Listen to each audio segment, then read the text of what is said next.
Before you say, my English is not ready yet, can I ask you one honest question? What question? How many more months will ready take? Oh, that hits. Because many English learners are not lazy. They are not careless. They're just waiting for the magical day when speaking suddenly feels easy. But what if that day does not come before you speak? What if speaking is the thing that creates that day? Today's episode is for every English learner who understands more than they can speak. Maybe you are not behind. Maybe you are more ready than you think. Hey, English learners. Welcome back to the English Leap podcast, your cozy little place to learn easy English through real, everyday conversations. I'm Anna. And I'm Jake. And we are so glad you are here today, because today's topic is one that almost every English learner carries around with them quietly. We have been reading your messages and comments, and honestly, they mean so much. Some of you tell us you listen every morning. Some of you listen while having breakfast, while walking, while going to work, or before sleeping. And many of you are saying daily listening is improving my English. That means a lot to us, really, because sometimes learners forget how far they have already come. Come on, think about it. If you're listening to this B2 level episode right now and you're understanding most of it, you've already come so far. Really? Maybe you still make grammar mistakes. Maybe speaking still feels difficult. Maybe you still search for words in the middle of a sentence. But understanding a real English conversation at this level, that is not small. Not small at all. That is progress. Quiet progress, yes, but real progress. Your ears are getting sharper. Your brain is catching phrases faster. You're starting to understand tone, rhythm, emotion, and natural English. And one day, You hear a sentence and your brain says, wait, I understood that without translating. That moment is beautiful. It's like your brain gives you a tiny certificate. Congratulations! You understood English without panic. But truly, if you're listening every day, even for 10 or 15 minutes, please know this.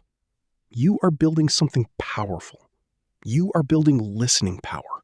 You are building confidence. You are building your English identity. And if you are new here, welcome! We are very happy you found us. Here, you can learn English through calm, real conversations, without pressure and without feeling judged. Now, today's episode is especially for learners who listen a lot, understand a lot, but still feel nervous when it is time to speak. Because maybe you can understand podcasts, maybe you can follow videos, maybe you can read English comments. But when someone asks you a simple question in English, the brain suddenly disappears. Completely disappears. Like English packed a bag and left the room. And then later, after the conversation is over, all the perfect sentences come back. Yes. 5 minutes later, your brain says, oh, I had a beautiful answer. Too late, brain. The meeting is finished. So today's topic is stop waiting and start speaking English. This is a B2 level episode, but as always, we will keep the conversation natural, clear, and easy to follow. The International Student Strategy. Look down, look busy, suddenly become very interested in one corner of the page. Very academic. But inside, the learner is thinking, please do not pick me. And that is not laziness. A lot of the time, it's self-doubt. Self-doubt is when you question yourself and think, maybe I am not good enough. Maybe I will sound silly. Maybe people will judge me. And self-doubt can be louder than the English you already know. That hits. Many learners are not empty. They have words, they have phrases, but self-doubt stands in front of them like a security guard. A dramatic security guard. Sorry, confidence not allowed today. But here is the important part. Every time you stay silent when you wanted to speak, your brain learns a lesson. And the lesson becomes speaking is dangerous. Silence keeps me safe. So waiting doesn't just delay speaking. Waiting can train the fear. Yes, it's like a path you never walk on. At first, it's simple, but after months, it starts looking like a mountain trail. And the only way to make it feel normal again is to take one small step. One sentence, one small answer, one voice note, one question. That's how the fear starts losing its power. So if you feel reluctant, don't insult yourself. Say, okay, my brain is trying to protect me, but maybe I can take one small step anyway. Because speaking English is not about proving you are fearless. It's about showing your fear that it doesn't have to drive the car. And that brings us to another trap. Many learners don't just want to speak, they want to sound impressive. Ah, yes, the dream. You open your mouth and suddenly sound like a TED Talk, a Netflix character, and a university professor all together. Beautiful. But sometimes real life just needs, where is the bus stop? That is the thing. Real English is often simple. It is useful. It helps you do life. Ordering coffee, asking someone to repeat, explaining that you were late, sharing your opinion, telling a friend how your day went. That is real communication. And many learners forget this because they compare their speaking to perfect videos online. But the goal is not to perform English. The goal is to use English. That is where the word articulate comes in. When someone is articulate, they can express their thoughts clearly. And clear does not mean fancy, right? Not at all. You can be articulate with simple words. You can say, I disagree because I see it differently. And that is clear. So no giant sentence wearing a suit? No giant sentence needed. So being articulate is not about using the most advanced vocabulary. It's about making your idea understandable. I had a student who said, I don't speak well because I use easy words. And I told her, but people understand you. That means your English is working. That is a huge mindset shift. If your English helps someone understand your need, feeling, opinion, or story, then it's doing its job. Think of English like a small flashlight. Some learners wait for a huge stadium light before they move, but even a small flashlight helps you take the next step. You do not need to light up the whole city. You just need enough light for the next step. So instead of asking, does my English sound impressive? Ask, can my English help me connect? And here's the practical part. The first sentence may feel awkward. Awkward means uncomfortable, strange, or not smooth. But awkward does not mean wrong. It means new. So use a simple starting phrase. For me, I think, or let me try to explain, or that's a good question. Those phrases give your brain a small starting line. And sometimes the brain needs that. It's standing there like, please give me a clue. So don't wait for the perfect sentence. Start with a useful one.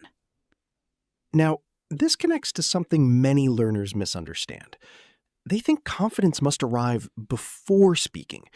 Like, confidence will knock on the door one morning and say, "Hello, I am here. You may now speak English."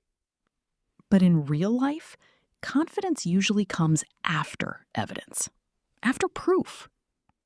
Yes, your brain needs proof. It needs small memories that say, I spoke and nothing terrible happened. That is so important. Confidence is not only positive thinking, it is built from tiny proofs. You answer one question, proof. You ask someone to repeat, proof. You make a mistake, but the person still understands, proof. And one day, one of those small moments becomes a breakthrough. A breakthrough is an important moment when you finally move forward after feeling stuck. And a breakthrough does not always look dramatic from the outside. No fireworks, no slow motion music. Sadly, no. Maybe you just say, I prefer tea because coffee makes me too energetic. And then you realize, wait, I spoke. Tiny on the outside, huge inside. I had a friend whose breakthrough happened at a supermarket. He was lost, and normally he would walk around pretending he knew where everything was. Classic supermarket confidence. Very classic. But one day he asked, "Excuse me, where can I find this?" Simple sentence, clear sentence, done. And I bet he felt proud. He did.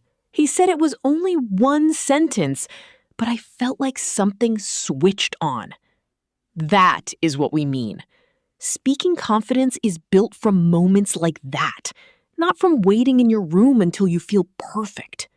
Your brain believes what you repeatedly show it. If you repeatedly show your brain silence, it believes silence is safer. But if you show your brain small speaking moments, it begins to believe, maybe I can do this. So do not wait for confidence to arrive first. Give your brain one small reason to trust you. And of course, when learners start speaking, mistakes will happen. Sadly, yes.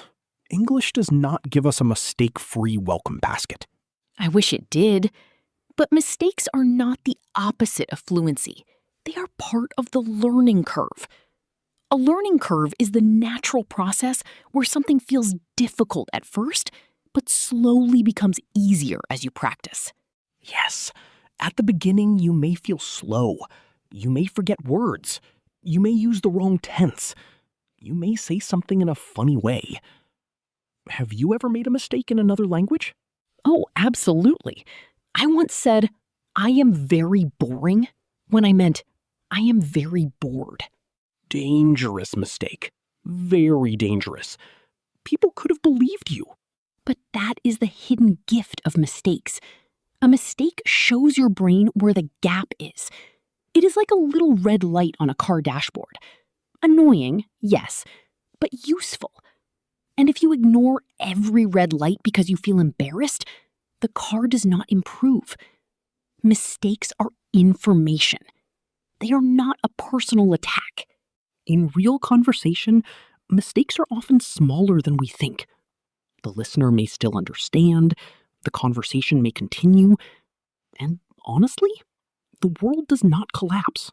That is comforting because sometimes learners treat one mistake like the whole conversation is ruined, but it is not ruined.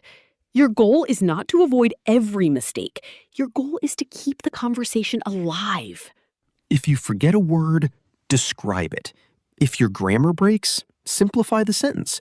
If someone looks confused, say it again differently. That's real fluency, too.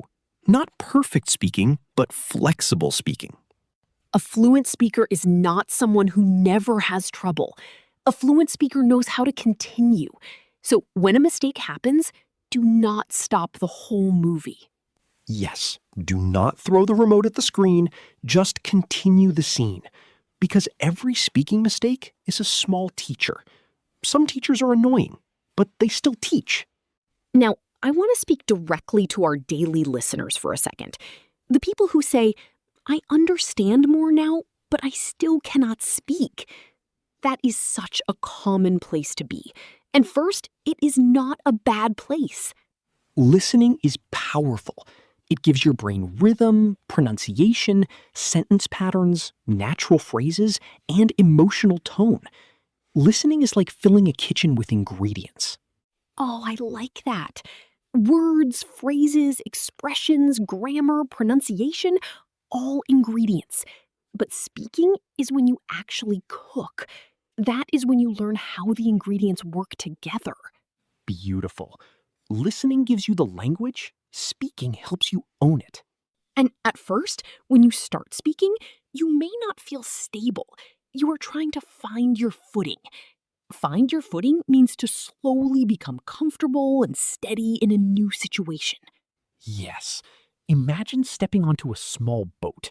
At first, you do not trust the floor. But after a while, your body adjusts. Speaking English is like that. At first, your sentence moves, your grammar shakes, your words feel uncertain, but with practice, you stand more steadily. So if you understand a lot but speak less, nothing is wrong with you. Your listening muscle is stronger right now. Your speaking muscle just needs gentle training. And here is something important to add. The gap between understanding and speaking is very normal. There is even a name for it in language learning. It is called the silent period. Your brain absorbs the language before it feels ready to produce it. Yes, children do this too. Before a young child speaks, they listen for months. They watch, they absorb, they process, and then one day, words. So your listening phase is not wasted time. But at some point, you have to cross from absorbing into producing. And that crossing is a decision, a small, brave decision. Like stepping off the shore and into the water for the first time. It feels cold for a second, but your body adjusts. And soon, you are swimming. And this is where it gets emotional. Because speaking does not only ask your brain to produce English, it also asks your real self to come forward. That is true. When you speak another language, you can feel exposed.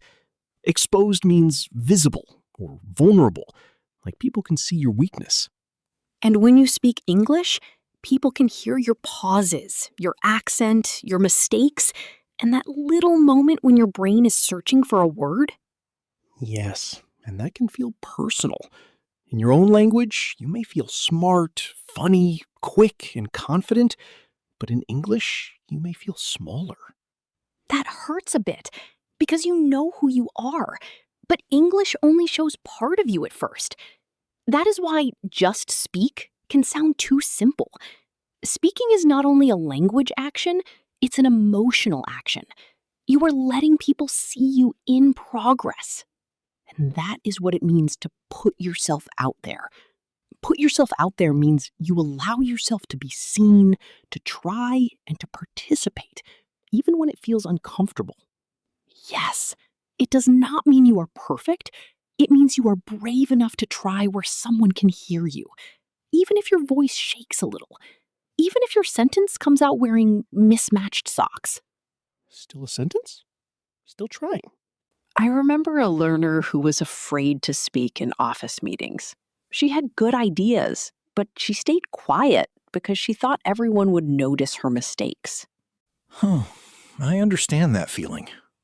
One day, she shared one idea, slowly. Her grammar was not perfect, but her idea was useful.